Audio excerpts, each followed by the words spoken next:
तर पहा, या ठिकाणी आपण हे वाक्य इंग्रजीमध्ये बनवणार आहोत अतिशय सोप्या पद्धतीने. आता तुम्हीही हे वाक्य बनवू शकता, तुम्हीही इंग्रजीमध्ये हे वाक्य बोलू शकता. पहा काय पद्धत आहे, अतिशय सोपी बघा. तर राधाने पहिला शब्द आहे त्याला द्या 1 क्रमांक. बनवले शेवटचा शब्द वाक्याचा त्याला द्या 2 क्रमांक. इथून मागे कितीही मोठं वाक्य असू द्या उलट क्रमाने क्रमांक देत याला द्या 3 क्रमांक आणि याला द्या 4 क्रमांक. बघा हे वाक्य इंग्रजीत कसं होईल. आता 1 क्रमांक इथं दिला म्हणून हा शब्द इंग्रजीत लिहायचा इथे. राधाने तर राधा, RADHA राधा. बनवले, बनवलेसाठी मेड, MADE मेड. आता मेड का घेतलं ते सांगतो. बनवणे म्हणजे मेक आणि बनवले म्हणजे मेड. मेकचं दुसरं रूप मेड, भूतकाळी रूप.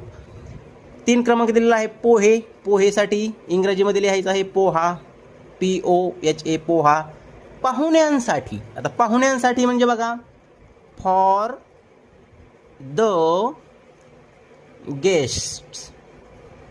बघा इथं यस का लावलं तर पाहुण्यांसाठी, अनेक पाहुणे आहेत म्हणून इथं यस लावलेलं आहे. एवढ्या सोप्या पद्धतीने आपण मराठी वाक्य इंग्रजीमध्ये बनवू शकतो आणि बोलूही शकतो.